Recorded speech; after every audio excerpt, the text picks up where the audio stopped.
বাংলাদেশের জনগণ বিসিবি যখন বলছে তারা ভারতে টি-20 বিশ্বকাপ খেলতে যাবে না, মোস্তাফিজুরকে বাদ দেওয়ায়, তারপরে আইসিসিকে চিঠি দেওয়া, সব কিছু ঠিকই আছে। কিন্তু দুর্ভাগ্য হলো সত্য যে বাংলাদেশের একজন বড় ক্রিকেট কর্মকর্তা আকরাম খান, তার বক্তব্যে যেটা বোঝা গেল যে ভারতে ক্রিকেট খেলতে না যেয়ে কোনো উপায় নেই। কারণ তিনি, আকরাম খানের বক্তব্যটা শুনলাম, তিনি বলছেন যে আইসিসি হলো মেরুদণ্ডহীন। আপনি যদি ক্রিকেট খেলার জগতে কোনো কিছু করতে চান বা কোনো কিছু করেন, তাহলে আপনার ভারতকে গুরুত্ব দিতে হবে। আপনার ভারতের সাপোর্ট ব্যতীত আপনি ভালো কিছু করতে পারবেন না বা আপনি ক্রিকেট জগতে কোনো কিছু করতে পারবেন না। এবং তিনি আরও বলেছেন যে আমাদের ভারতের সমর্থন দরকার, কারণ ক্রিকেট খেলায় ভারত হলো সবচেয়ে এখন বড় পজিশনে রয়েছে এবং ভারতের কথাই অনেক কিছু হয়। সেটা আপনি বিশ্বাস করেন আর না করেন, আপনাকে মেনে নিতেই হবে। ভারতকে আপনাকে গুরুত্ব দিতে হবে এবং ভারতেই হয়তো বা আপনাদেরকে খেলতে যেতে হবে। এবং আপনারা জানেন বিসিসিআই যারা রয়েছেন তাদেরকে গুরুত্ব দিতে হবে। সব কিছু মিলে যেটা বোঝা গেল যে আস্ফলন যে বিষয়গুলো চলছে, সেগুলো খুব বেশি দূরে যেতে পারবে বলে মনে হয় না। বড় পাকিস্তানের মতো হয়তো বা দেশের ক্রিকেট, দুই দেশের মধ্যে যে ক্রিকেট খেলা অনুষ্ঠিত হতো, ওই খেলাটা করা যায়। তাছাড়া ভারতের ক্রিকেট যে টিম বোর্ড আছে, তারা আইসিসিকে এত পরিমাণ ডোনেশন দিয়েছে, যেমন আপনার জাতিসংঘ, বিশ্ব ব্যাংক, এগুলো যেমন মার্কিন যুক্তরাষ্ট্রের কথায় উঠতে হয়, বসতে হয়, বিকল্প কোনো উপায় বা পথ বা পন্থা নেই। ঠিক আইসিসিটাও ওরকম, একেবারে ভারতের কাছে, ভারতই সব কিছু। ভারতকে বাদ দিয়ে কোনো কিছু কল্পনা করা বা ভারতকে বাদ দিয়ে কোনো কিছু করা, এটা কঠিন। এখন আকরাম খান কয়েক আমাদের প্রতিবেশী দেশ শ্রীলঙ্কা, পাকিস্তান এবং আপনার ভারত, এদের অবদান আমাদের এইখানে আসা পর্যন্ত অনেক বেশি। আমাদেরকে কিভাবে এসেছি আমরা, সেই যখন অনুমতি পাইনি তখন থেকে আমরা জানি। তারা আমাদেরকে ডেকেছে, আমাদের সাথে খেলেছে, আমরা যাতে সেই ভালো পজিশনে যেতে পারি। সুতরাং তাদেরকে গুরুত্ব আমাদেরকে দিতেই হবে এবং ভারত ক্রিকেট বিশ্বকাপ খেলতে যেতে হবে। এখন না হলে দেখা যায় বাংলাদেশ ওখান থেকে চলে আসবে। বাংলাদেশকে বের করে দিলে, আইসিসিতে বের করে দিলে বাংলাদেশের লস। সুতরাং কোনো উপায় নেই, ভারতেই যেতে হবে খেলতে। তাই যে যতই আমরা বলি না কেন, শেষ পর্যন্ত দেখবেন ওই ভারতেই যেতে হচ্ছে আর ওই ক্রিকেট খেলা, কারণ আকরাম খান সেটা পরিষ্কার করে দিয়েছে। 2026 সালে টি-20 বিশ্বকাপ শুরু হতে 1 মাসেরও কম সময় বাকি। শুরু হবে ফেব্রুয়ারির 7 তারিখ থেকে। এই টুর্নামেন্টের সহ আয়োজক হলো ভারত ও শ্রীলঙ্কা যৌথভাবে।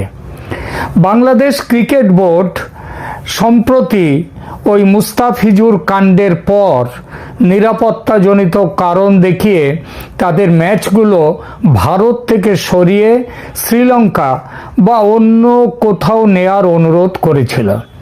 কিন্তু আন্তর্জাতিক ক্রিকেট কাউন্সিল অত্যন্ত কড়াভাবে সেই প্রস্তাব প্রত্যাখ্যান করেছে এবং সাফ জানিয়ে দিয়েছে খেলতে হলে ভারতেই খেলতে হবে। আইসিসির এই অনমনীয় এবং কঠোর অবস্থানের পেছনে প্রধান কারণগুলো কি? এক হচ্ছে বাংলাদেশ সরকার, তারা দাবি করেছিল, বাংলাদেশ ক্রিকেট বোর্ড বিসিবি, তারা বলেছিল ভারতে তাদের খেলোয়াড়দের নিরাপত্তার সমস্যা দেখা দেবে। সেই নিরাপত্তা বিষয়ে আশ্বাস দিয়েছে আইসিসি এবং ভারতীয় ক্রিকেট কন্ট্রোল বোর্ড। এ ব্যাপারে আইসিসি এবং ভারতীয় ক্রিকেট কন্ট্রোল বোর্ড মনে করে যে ভারতের নিরাপত্তা ব্যবস্থা আন্তর্জাতিক মানের এবং সেখানে ক্রিকেটারদের জন্য সর্বোচ্চ, যাকে বলে হেড অফ স্টেট লেভেল নিরাপত্তার প্রতিশ্রুতি দেওয়া হয়েছে এবং সেই মতো ব্যবস্থা নেওয়া হয়ে থাকে। তাছাড়া টুর্নামেন্ট শুরুর মাত্র 1 মাস আগে ভেন্যু পরিবর্তন করা একটা লজিস্টিক নাইটমেয়ার বা বিশাল প্রশাসনিক বিশৃঙ্খলা তৈরি করবে। টিকিট বিক্রি হয়ে যাওয়া, হোটেল বুকিং এবং অন্যান্য দেশের বিমান চলাচলের সূচি আগে থেকেই নির্ধারিত থাকায় আইসিসি শেষ মুহূর্তে কোনো পরিবর্তন করতে রাজি হয়নি। দ্বিতীয়ত, এটা তো হচ্ছে একটা লজিস্টিক ব্যাপার, সেই ব্যাপার এবং নিরাপত্তার ব্যাপার। দ্বিতীয় হচ্ছে বাণিজ্যিক ও সম্প্রচারকারী প্রতিষ্ঠানগুলোর চাপে আইসিসি টুর্নামেন্টগুলোর সবচেয়ে বড় তাদের একটা চাপ আছে, এই যেসব বাণিজ্যিক এবং টিভিগুলো যারা এই সমস্ত টেলিকাস্ট করে তাদের চাপ। আইসিসি টুর্নামেন্টগুলোর সবচেয়ে বড় আয়ের উৎস হলো ভারত। সম্প্রচারকারী সংস্থাগুলো যেমন স্টার স্পোর্টস, ডিজনি, এরা বিপুল পরিমাণ অর্থের বিনিময়ে সত্ত্ব কেনে। ভারতের মাঠে বাংলাদেশের ম্যাচগুলো, বিশেষ করে কলকাতার ইডেন গার্ডেন্সে নির্ধারিত ম্যাচগুলো থেকে বড় অঙ্কের রাজস্ব আসার সম্ভাবনা রয়েছে। ভেন্যু সরিয়ে নিলে এই বাণিজ্যিক চুক্তির শর্ত ভঙ্গ হতে পারে। তৃতীয়ত হচ্ছে যে মেম্বার্স পার্টিসিপেশন এগ্রিমেন্ট, অর্থাৎ যেসব দল, যেসব দেশ এই প্রতিযোগিতায় অংশগ্রহণ করে তারা, অর্থাৎ আইসিসির প্রতিটি সদস্য দেশ একটা চুক্তিতে স্বাক্ষর করে। এই চুক্তি অনুযায়ী যেখানে আইসিসি নির্ধারিত টুর্নামেন্টের ভেন্যুতে খেলা দেয়া হবে সেখানে খেলতে তারা বাধ্য থাকে। রাজনৈতিক বা অন্য কোনো কারণ দেখিয়ে খেলতে অস্বীকার করা চুক্তির লঙ্ঘন হিসেবে গণ্য হবে। এই চুক্তির কারণেই আইসিসি সরাসরি পয়েন্ট কাটার হুমকি দিতে পারে। সেই হুমকিটা যদিও বাংলাদেশ ক্রিকেট বোর্ডকে লিখিতভাবে দেয়নি, সেটা ভবিষ্যতে সেটা করতেই পারে। আর যে বিষয় নিয়ে বিতর্কটা, এই বিতর্ক জন্ম যে বিষয়টি নিয়ে, অর্থাৎ মুস্তাফিজুর রহমানের আইপিএল খেলা থেকে বেরিয়ে তাকে বহিষ্কার করা নিয়ে যে বিতর্ক, সেই বিতর্কের ব্যাপারে আইসিসির বক্তব্য হচ্ছে এটা একটা দেশের ফ্র্যাঞ্চাইজির ব্যাপার, ব্যক্তিগত একজন খেলোয়াড়ের ব্যাপার। এর সাথে অন্য কোনো সম্পর্ককে জুড়ে নেওয়া যায় না। 2026 আইপিএলে আপনারা জানেন সেই নিলামে কলকাতা নাইট রাইডার্স মুস্তাফিজকে কিনলেও, বাংলাদেশের মুস্তাফিজুর রহমান ফাস্ট বোলার, তাকে কিনলেও পরে বিসিসিআই নির্দেশে তাকে ছেড়ে দিতে বাধ্য হয় কেকেআর ফ্র্যাঞ্চাইজি। এর প্রতিবাদে এবং নিরাপত্তার অজুহাত দেখিয়ে বাংলাদেশ ক্রিকেট বোর্ড ভারতের দল না পাঠানোর ইঙ্গিত দেয়। কিন্তু আইসিসির কাছে এই কারণটি, অর্থাৎ ব্যক্তিগত একজন প্লেয়ারকে একটা দেশ নয়, একটা ফ্র্যাঞ্চাইজি তাকে বাদ দিয়েছে, এই কারণ দেখিয়ে এটা কোনো যথেষ্ট যৌক্তিক কারণ নয়। তাহলে না খেললে কি কি শাস্তি হতে পারে?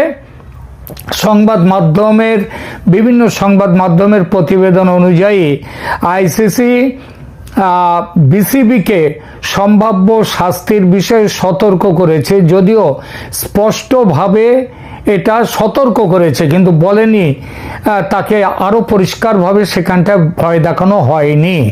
বাংলাদেশ তার আইসিসি বলেছে বাংলাদেশ যদি ভারতে গিয়ে নির্ধারিত ম্যাচগুলো না খেলে তবে বিপক্ষ দল, এখানে ভারত, সরাসরি ওয়াকওভার পেয়ে পুরো পয়েন্ট পাবে।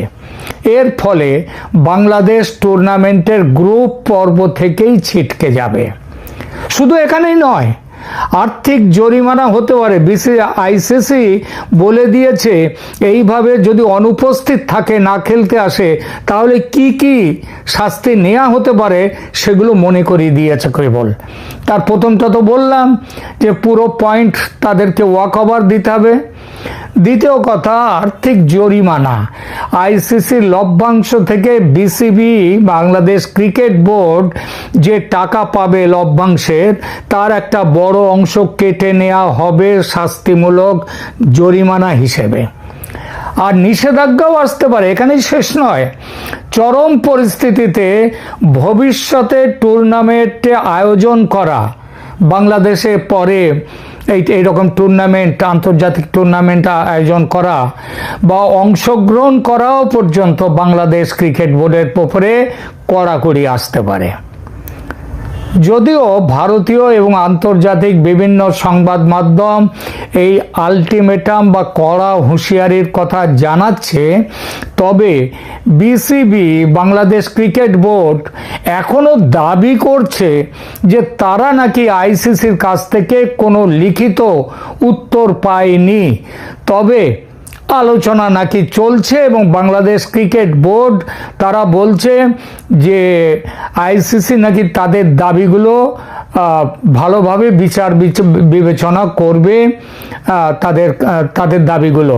কিন্তু আসল খবরটা হচ্ছে একেবারেই উল্টো। আইসিসি তাদের ম্যাচ সরানোর আবেদন পুরোপুরি নাকচ করে দিয়েছেন।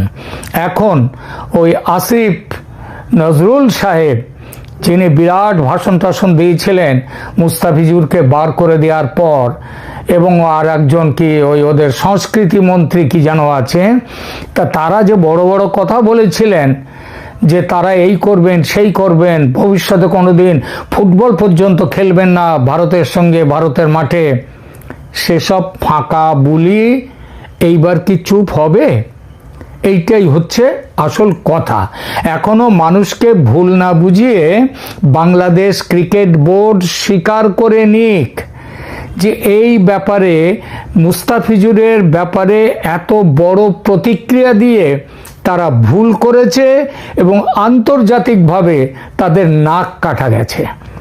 হ্যাঁ, একটা কথা অবশ্য তারা বলতেই পারে যে আইসিসির চেয়ারম্যান এখন ভারতের লোক, সুতরাং তারা বলতেই পারে যে এটা ভারত ওখানে গিয়ে এই কাজটি করেছে ভারতের লোক বলে। আসলে তা নয়। যদি কাণ্ডজ্ঞান থাকে ওই বাংলাদেশের নেতা মন্ত্রীদের, তারা জানেন যে ওখানে আইসিসির সভাপতি কোনো ডিসিশন এককভাবে নিতে পারেন না। আইসিসির বোর্ড থাকে এবং সেই বোর্ডে ভারত ছাড়া সমস্ত দেশের প্রতিনিধিরা রয়েছে, ক্রিকেট খেলোয়াড় যেসব দেশগুলো আছে, এবং সেখানে আলোচনার মাধ্যমে, এটা তো বাংলাদেশের ইউনুস সরকার নয় যে যা খুশি তাই মাথায় এলো আর সেই জিনিসটা করে গেলাম, তা নয়। সুতরাং সেখানে সবার ক্রিকেট বোর্ডে, এবং আমাদের কাছে এই খবরও আছে যে ক্রিকেট বোর্ডে সর্বসম্মত আলোচনার মাধ্যমে সর্বসম্মতিতে এই সিদ্ধান্ত গৃহীত হয়েছে। এবার বাংলাদেশের ওই রেটরিক, বাংলাদেশের নেতাদের ভারতে খেলবো না, এটা বন্ধ হোক। যদি ভারতে খেলতে না আসে, বাংলাদেশে ক্রিকেট খেলাই বন্ধ হয়ে যাবে। ঠিক আছে?